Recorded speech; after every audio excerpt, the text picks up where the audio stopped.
Bonjour à toutes et à tous.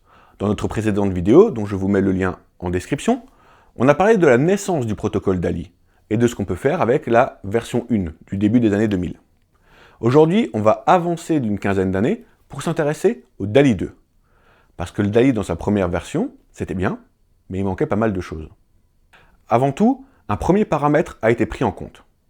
Avec le DALI, n'importe qui pouvait fabriquer un produit et mettre le logo DALI dessus, sans le moindre contrôle.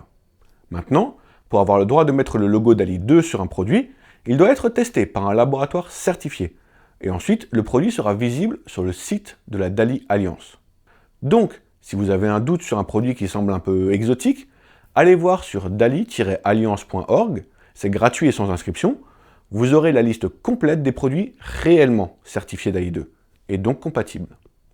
Ensuite, avec le DALI 2, on a décidé de garder la base du DALI, et d'ajouter pas mal de fonctions. Donc tout ce qu'on a vu dans la première vidéo ne change pas. On garde la même façon d'adresser des drivers, de les mettre dans des groupes, de créer des scènes, etc. Il y a deux gros changements avec le protocole DALI 2. Pour la partie alimentation, donc driver LED, on a ajouté des données de diagnostic.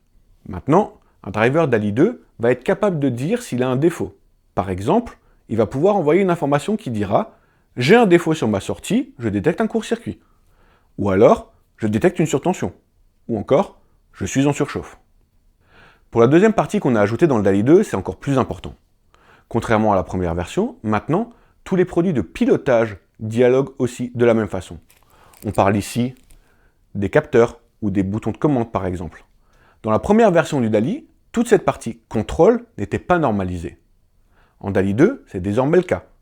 Ce qui veut dire que si vous installez par exemple un système de GTB certifié DALI 2, avec des capteurs de présence DALI 2, ils vont se comprendre, même s'ils ne sont pas de la même marque. Ce n'était pas le cas avant. Évidemment, ça veut dire qu'il ne faut pas mélanger des capteurs DALI 2 avec des anciens capteurs qui ne sont que DALI.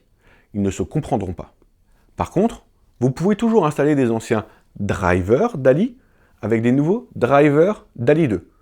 C'est juste que vous n'aurez pas les données de diagnostic des anciens drivers.